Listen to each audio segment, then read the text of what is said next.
Hello guys, so in this video I'm going to show you guys how to fix message status failed on Instagram. So let's just go ahead and get right into the fix for today's video. So let's just say that you sent a message to somebody. Now here I actually have this friend named Frenzy. Now let's just say I sent him a message and it says message status failed. Now in my case here I don't actually have it, but for you guys you might actually have that problem. Now in order to actually go ahead and fix that is the message you actually send, you're going to want to hold it and then press resend. All right, hold the message itself and press resend.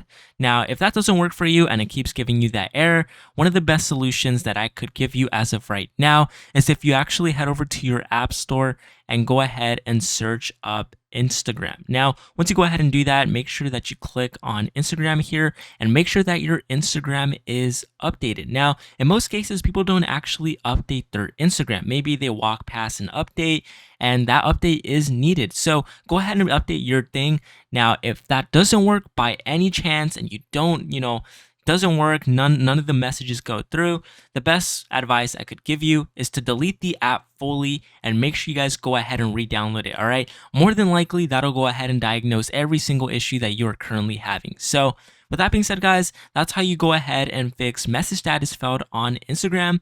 And make sure you guys leave a like on this video, subscribe to the channel, and with that being said, I'll see you guys until next time.